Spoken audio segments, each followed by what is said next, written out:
Hey guys, in today's video I want to talk about 3D Touch. Now 3D Touch is one of those features that Apple really hasn't done a good job on enticing users to use it, right? To have users understand that it's there, how to use it, and what are the benefits. I believe they've done a really terrible job at that. Now, to be honest, a lot of people don't even know till this day what 3D Touch is. And that's because Apple has made it exclusively for the iPhone and the Apple Watch. On the Apple Watch, it's called Force Touch. On the iPhone, it's called 3D Touch. A lot of times I can approach a family member, they ask me, where is AirDrop? This happens so many times. They don't know they can 3D Touch and go into the settings here and turn on AirDrop. Something as simple as that people don't know. And that's because Apple doesn't have any indication throughout the software letting users know that this feature is there. A lot of people don't even know you can 3D touch on an icon and get additional menus. Believe it or not, I approach friends and family members and they don't even know. They act surprised when I invoke these features.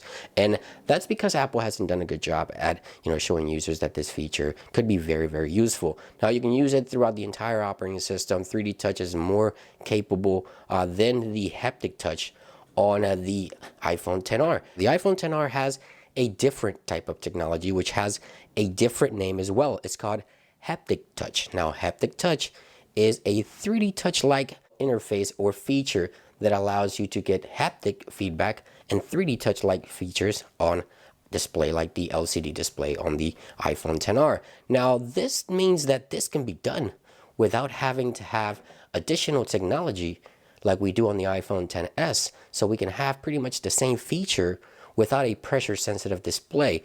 Which brings me to my next topic. I believe this 3D touch feature will most likely die on the long run, and there's a few reasons for that. Number one, I believe it will die is because Apple does have to pay more to make a pressure sensitive display for an iPhone XS, XS Max, or future iPhones 11. If they put a pressure sensitive display, that brings the cost up. If they don't, like they do with software on the iPhone XR, then the price will drop and you still get the same features. So that's one of the reasons I believe that Apple will be pushing 3D Touch out of the iPhone eventually in the future and going with the haptic touch.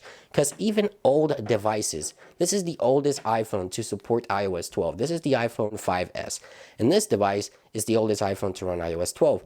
And it also has a long press feature to invoke sort of like 3D touch, actions to this device. Apple is realizing that we did not need a pressure sensitive display to invoke certain sub menus. I mean, on a device like the Apple Watch, yes, because the screen is so small, if you 3D touch on an icon, it's normal, it's natural. But on the iPhone, they've done such a terrible job at promoting it, and it's also so much more cost to build the display that way that I think Apple will eventually get rid of 3D Touch. And that's one of the reasons I believe they never brought it over to iPads as well. But I would like to know your thoughts in those comments down below.